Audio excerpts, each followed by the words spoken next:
আসসালামু আলাইকুম। আমি আপনাদের অনেক কমেন্ট পড়েছি। সেই কমেন্টের মধ্যে একটি হচ্ছে এই তাওয়াটা আমি কোথা থেকে কিনেছি, কত দিয়ে কিনেছি। এটা হচ্ছে লোহার তাওয়া। এটা আসলে যেরকম সাইজ সে অনুসারেই দাম হয়। এটা তো অনেক আগের কিনা, তা আমার অবশ্য মনে নেই। তো এগুলো ক্রোকারিজের দোকানেও পাওয়া যায়, যেখানে থেকে বিভিন্ন সিলভার, স্টিল এই ধরনের কিচেন জাতীয় জিনিস পাওয়া যায়, সেখানেই পাবেন। আর এই ধরনের তাওয়াগুলোতে আমি প্রথমে এটা এনে ভীম লিকুইড দিয়ে ধুয়েছি। এক প্রকারের তারের ছোবা দিয়ে এটা ভালো করে পরিষ্কার করে, উপরের ময়লাটা পরিষ্কার করে, তারপরে আমি এটাকে ভালোভাবে ক্লিন করে এটাতে আমি সরিষার তেল দিয়েছি।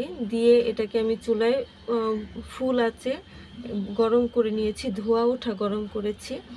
এরপরে ধোয়া ওঠা গরম করার পরে এটাকে আমি আবার ধুয়েছি।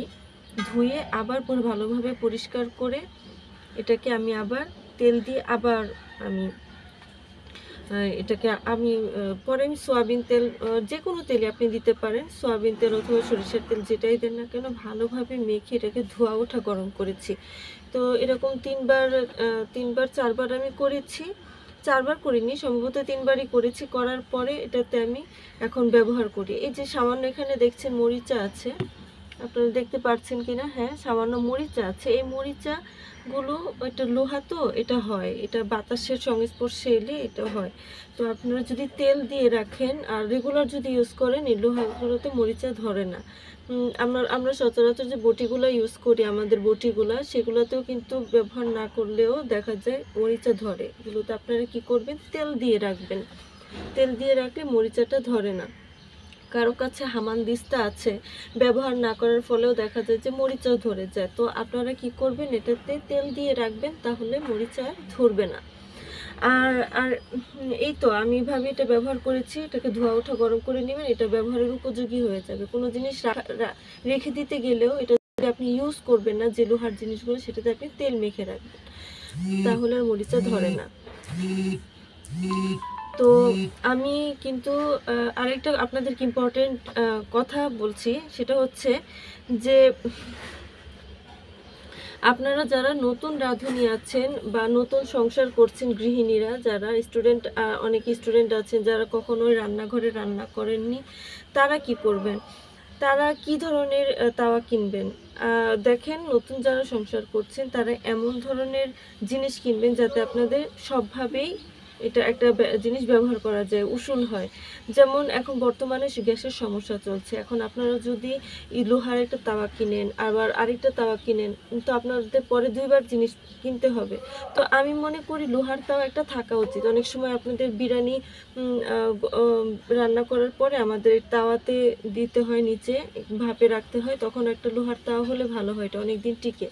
আর আপনারা একটা স্টিলের তাওয়া নিতে পারেন। দেখা যায় যে যদি গ্যাসের সমস্যাও থাকে, আপনারা যদি পরবর্তীতে স্টিলের টা ব্যবহার করতে পারবেন ইলেকট্রিক চুলাতে। দেখা যায় বর্তমানে এখন ইনফ্রারেড এবং ইন্ডাকশনের একটা আছে। তো ইনফ্রারেড চুলাতে তো সবই ব্যবহার করা যায়, ইন্ডাকশনে তো শুধু স্টিল ব্যবহার করা যায়।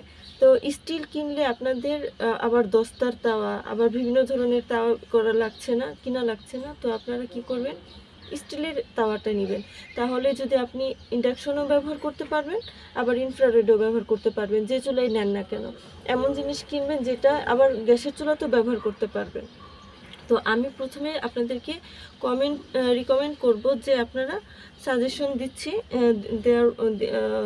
যে আপনারা এমন একটা তাওয়া নেন যেটা আপনার সব কাজে ব্যবহার করবেন। যদি আপনাদের প্রথম নতুন সংসার হয়, তো প্রথমে আপনারা গ্যাসের চুলা ব্যবহার করতেও পারেন, আবার যেটাই ব্যবহার করেন না কেন আপনারা স্টিলের একটা তাওয়া নেন, বড় দেখে।